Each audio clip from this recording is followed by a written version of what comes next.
Prosperidad o miseria. Un debate cada vez más acalorado y áspero sobre el referéndum del Brexit divide al Reino Unido y deja al descubierto los puntos débiles de Europa. En esta edición especial de The Global Conversation tenemos a dos destacados miembros del Parlamento Europeo con opiniones contrapuestas. Nigel Farage, al frente del Partido de la Independencia del Reino Unido, UKIP, es un abierto defensor de la salida de la UE, y Guy Verhofstadt, el ex primer ministro de Bélgica, un firme defensor de una mayor integración en la UE. Nigel Farage, muchas gracias por estar en The Global Conversation. Usted puede estar pronto frotándose las manos de alegría si Gran Bretaña opta por salir de la UE, pero no tiene ninguna duda sobre los riesgos que podría entrañar. Ninguna. ¿Sabe usted? Yo pasé 20 años en este negocio, pasé 20 años involucrado en el comercio internacional, en la compraventa de mercancía y su envío a través de Rotterdam. Y lo que sé es que ese comercio no fue posible por los políticos, no fue creado por los burócratas. El comercio se crea porque un consumidor busca un producto, dice que quiere ese producto, confía en el producto y dice voy a pagar lo que cuesta. Se trata de un salto a lo desconocido, como usted bien sabe, ya que lo más probable es que será invocado el artículo 50 del Tratado de Lisboa y el destino de Gran Bretaña será decidido por los otros 27 Estados miembros. Déjeme decirle algo sobre esto. En primer lugar, sobre el largo plazo. ¿Por qué la generación de mis padres votó por lo que se llamó el mercado común? Por dos razones. Una, que se les dijo que no era política, y en segundo lugar porque nos dio acceso gratuito al mercado europeo. 40 años después, ¿dónde estamos? Tenemos un mundo diferente por la globalización, por las inacabables rondas del GATT en la OMC. La razón original para conseguir esto, a saber, las altas barreras arancelarias, ha desaparecido. Habrá un riesgo de tarifas más altas si nos vamos. No pueden, por las normas acordadas en la Organización Mundial del Comercio. Si dejamos el mercado único europeo, nos dice que vamos a aplicar las normas de la OMC, algo que no gusta especialmente a los servicios en los que Gran Bretaña es fuerte. Vamos a suponer, siguiendo esos argumentos, que Alemania y Francia en la eurozona deciden negociar a cara de perro con su mayor socio comercial global, con el que consiguen 90.000 millones de euros al año. La peor situación sería que pusieran aranceles a nuestros productos. El coste total de esas tarifas es menor que nuestros gastos de adhesión a la UE. No tendríamos que aceptar las futuras normas de la Unión Europea. No tendríamos que aceptar la libre circulación ilimitada de gente. Y esta es la ventaja. Seríamos capaces de negociar nuestros propios acuerdos comerciales a nivel mundial. Angela Merkel, la canciller alemana, ha dicho que la salida de Gran Bretaña es una muy mala idea. Por supuesto, sabe que somos el segundo mayor contribuyente. El presidente Obama ha dicho que es una muy mala idea, que vamos a ser el farolillo rojo de todas las negociaciones comerciales. La OCDE ha dicho que es una mala idea, al igual que el FMI. Espere un momento. No tenemos un acuerdo comercial con Estados Unidos en absoluto. No ha habido ningún farolillo rojo nunca. Cuando veo al FMI y a la OCDE y a todos esos grupos financiados con fondos públicos, oigo una alarma que se llama euro. Todos esos diferentes grupos nos decían que si Gran Bretaña no se unía al euro, la inversión directa se derrumbaría. La City cerraría y terribles males bíblicos caerían sobre el Reino Unido. Todo lo que puedo decir es que se equivocaron entonces y se equivocan ahora. Bueno, entonces, ¿qué pasa con el hecho de que en una reciente encuesta 639 economistas en Gran Bretaña de Ipsos Mori, una empresa respetada, tan solo el 5% de ellos estaban escogidos? Se trataba de una encuesta. No fueron seleccionados, provenían de la Real Sociedad Económica y de la Sociedad de Economistas de Negocios. El 5% dijo que el Brexit sería positivo para el crecimiento, solo el 5%. Vi esa encuesta y fue una encuesta en la que respondieron el cuestionario. Efectivamente, fueron escogidos. No tiene sentido. Fíjese en el consenso. Pero ¿qué otra cosa va a decir el consenso? Es que el consenso es algo malo, por eso está en contra del consenso. Puede apostar su vida que estoy en contra. Eso es lo que me llevó llevó a entrar en política. El consenso de 1990 hizo que Gran Bretaña se uniera al mecanismo de tipos de cambio. Teníamos que vincular la libra esterlina frente al marco alemán, y ya sabe, todos los partidos políticos importantes de Gran Bretaña lo apoyaron, los sindicatos lo apoyaron, pero en 1992 tuvimos el récord de embargos y quiebras de negocios en Gran Bretaña porque cotizamos la libra frente al marco alemán. Y sabe algo, yo estaba en contra de ese consenso, y ese consenso es el mismo que te dice que estabas en el euro, el mismo consenso que no pudo ver la contracción del crédito y el colapso de 2008 y 2009. Se han equivocado en todo y, francamente, en estos temas yo he estado en lo cierto. Veamos algunos otros problemas contra los que ha luchado. La inmigración ha sido uno de los grandes temas para el Reino Unido. La inmigración ha sido buena para la economía británica. La economía británica está creciendo. Por supuesto que está creciendo. ¿Por qué ponerlo en riesgo? Por supuesto que está creciendo. Si la población se incrementa en 500.000 cada año, las cifras del PIB suben. Lo que no sube es el PIB per cápita. Y lo que no se puede medir bien, porque nos fijamos en esto en términos de los impuestos que paga un trabajador inmigrante y lo que obtiene como beneficios, lo que no medimos son los costes de capital. ¿Cuántas nuevas escuelas, cuántos nuevos hospitales, cuántas nuevas carreteras? ¿Cómo demonios podemos hacer frente a esto? Pero ¿sabe qué? Hay algunas cosas en la vida que importan más que las cifras del PIB, como la calidad de vida y la cohesión de la comunidad. El control de fronteras, vemos que esgrime su pasaporte a menudo. Lo hago. Me refiero a que no salgo de casa sin él. Estamos acostumbrados a tener un pasaporte británico. Solía ser uno de los mayores galardones. ¿Y no le gusta el hecho de que Europa esté impreso en él? Fuera, fuera. No quiero esto. Quiero quemarlos todos. Sí, pero que usted tenga su pasaporte británico indica que hay controles en las fronteras cuando se va a Gran Bretaña, que no forma parte de la zona Schengen. No podemos parar a cualquiera que venga, a menos que planteen. Los únicos ciudadanos de la Unión Europea que podemos frenar en las fronteras son los que representan una amenaza directa. ¿Y a quién más quiere parar? Yo no querría tener a nadie que viniera a buscar trabajo a mi país con antecedentes penales. ¿Por qué debería quererlo? ¿Qué haría cualquier nación civilizada? La directiva de los ciudadanos de la UE 2004 dice que si hay una sospecha, la gente puede ser detenida desde que entra. Tiene que ser una amenaza inminente. Esa es la cuestión. Mire, todo lo que estoy diciendo aquí, todo lo que estoy diciendo es que el Reino Unido se convierta en un país normal. Países normales de todo el mundo hacen sus propias leyes y controlan sus propias fronteras.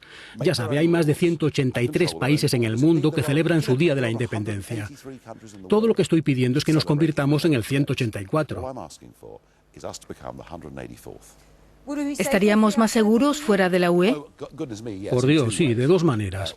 Una en términos de la amenaza terrorista mientras estamos fuera de Schengen. Y menos mal que es así.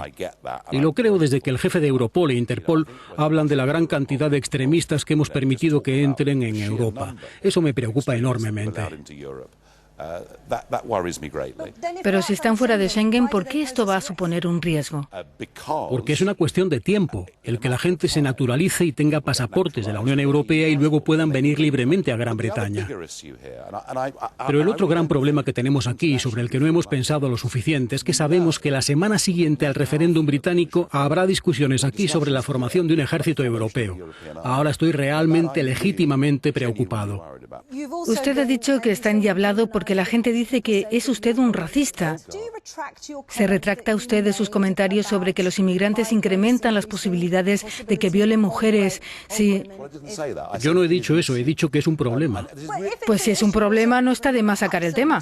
¿Usted diría que no es un problema? Yo diría que no es un tema que necesariamente tenga que ser alimentado, ya que puede verse como alarmismo. Ah, ya veo, así que debemos esconderlo debajo de la alfombra. No, alarmismo es cuando usted dice que estas cosas son un problema.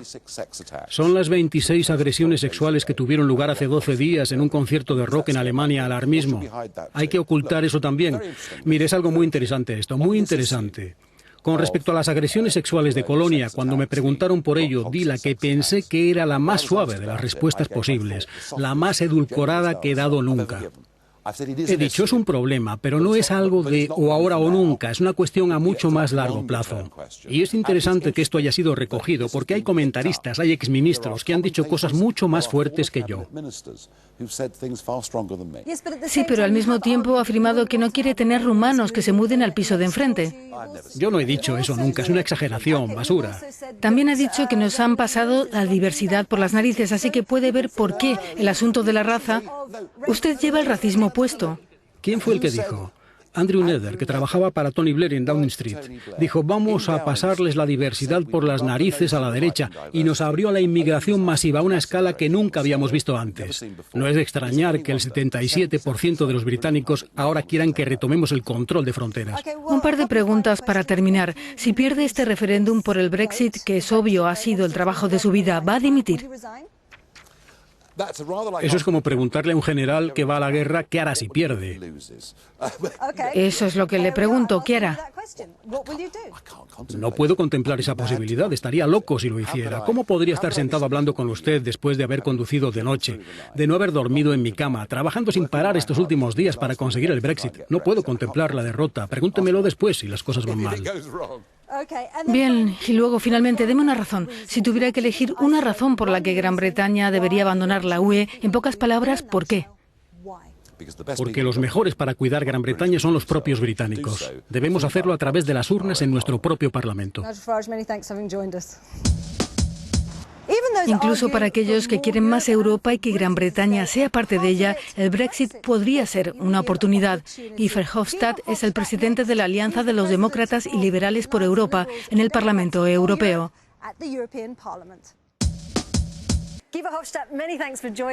Guy Verhofstadt, muchas gracias por acompañarnos en The Global Conversation.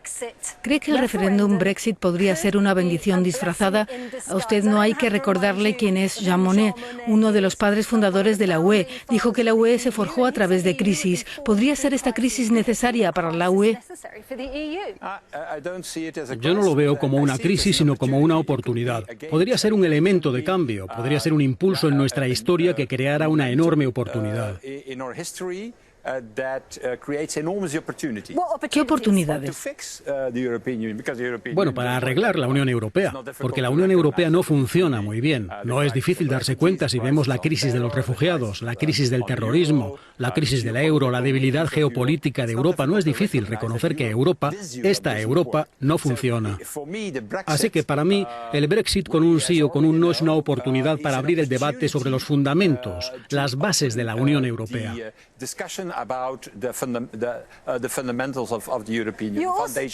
También se está abriendo la caja de Pandora, porque tampoco tiene idea de lo que sucedería si...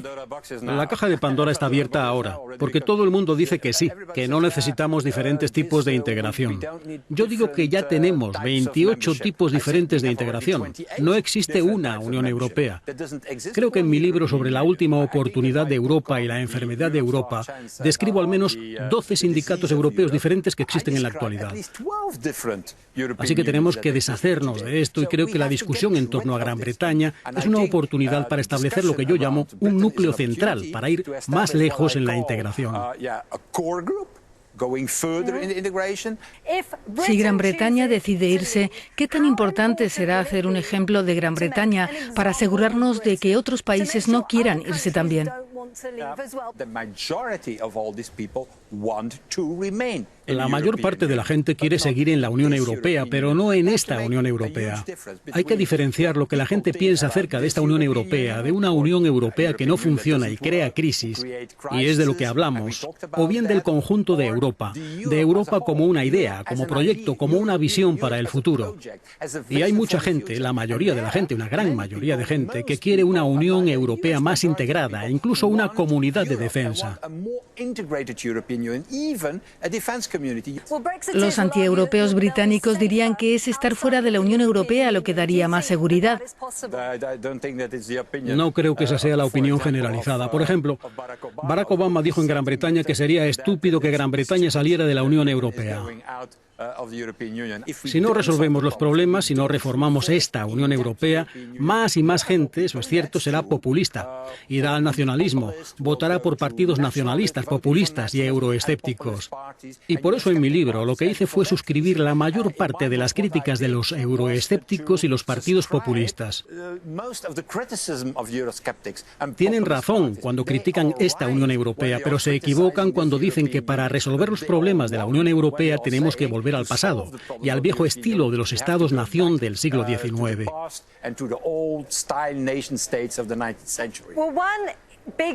Un gran problema para los que quieren irse de la UE es la inmigración.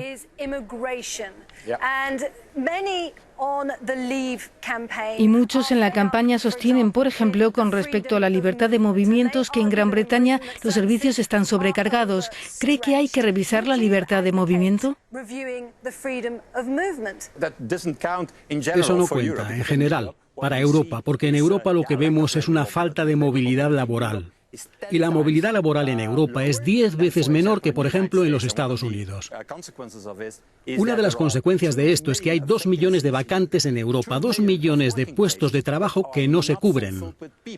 Pero lo cierto es que falta un enfoque europeo sobre la migración en materia de asilo, sobre los refugiados. La realidad es que no existe aún una política de migración, asilo o refugiados en Europa. Es algo que trata en su libro. Así que, ¿cuál sería su solución a la crisis de los refugiados que no divida a los ciudadanos europeos? 3 cosas. En primer lugar, crear un cuerpo de aduaneros y guardacostas europeo. Eso no existe. Es imaginable tener libertad de movimiento dentro de la Unión Europea, pero no gestionar las fronteras comunes exteriores con todos los problemas que tenemos y que vemos ahora en la frontera entre Grecia y Turquía. En segundo lugar, un sistema de asilo. Dublín no es un sistema de asilo. ¿El reglamento de Dublín? El reglamento de Dublín es justo lo contrario. Se dice de italianos y griegos, bueno, es asunto suyo, su responsabilidad y no somos responsables de ello. Y en tercer lugar, la entrada legal en Europa tiene que ser posible. Los estadounidenses tienen una tarjeta verde, los canadienses también y los australianos. Nosotros no. En Europa tenemos 28 normativas nacionales diferentes en materia de inmigración. Los partidarios del Brexit utilizarán el factor miedo en relación con la inmigración, que dirán está vinculada al terrorismo y a la inseguridad. ¿Qué dice eso? Bueno, también a eso la solución es Europa. Porque seamos honestos, necesitamos la capacidad europea en cuestiones de inteligencia y lucha contra el terrorismo. El FBI se creó en 1901. Necesitamos lo mismo en el ámbito europeo. Pero por el momento, en el contexto actual, eso no va a suceder. Yo era presidente del Consejo cuando creamos la Orden Europea de Detención. La orden fue creada después de los ataques del 11N. Pero no es lo mismo que tener un FBI. Tenemos que hacerlo porque de lo contrario seguiremos con escándalos como el que hemos visto después de los ataques de París, donde Abdul Salam, la noche de los atentados de París, se detuvo cerca de la frontera belga y la policía francesa no lo conocía, no le reconocieron. La policía belga se dio cuenta. La policía francesa no hizo nada y siguió su camino.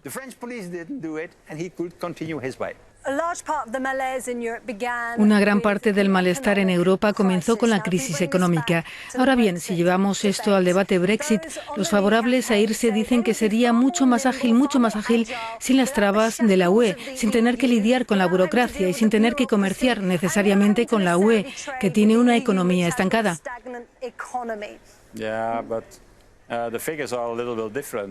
Sí, pero las cifras son algo diferentes.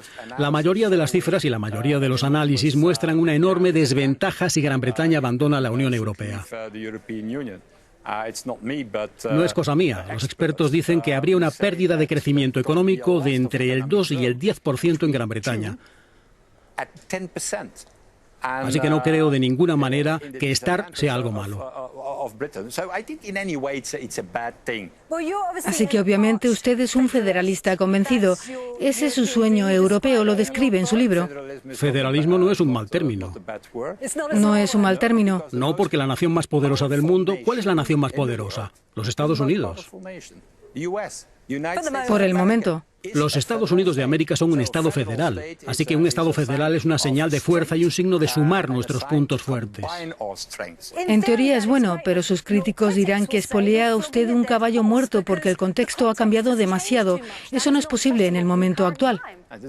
Lo contrario es verdad. Tenemos que competir. ¿Con quién? Con China. China no es una nación, China es una civilización Han, como nosotros somos una civilización europea. La India no es una nación, la India es la suma de 2000 grupos étnicos nacionales y coronándolo 20 lenguas y 4 grandes religiones. La mayor democracia, los Estados Unidos, son lo mismo, son 50 estados, con su propia constitución, trabajan juntos. El mundo del mañana es un mundo de imperios, no un mundo de naciones pequeñas. Por último, Guy Verhofstadt, tengo una pregunta difícil para usted. Posiblemente quiero que me dé la razón por la que Gran Bretaña debería quedarse en la UE.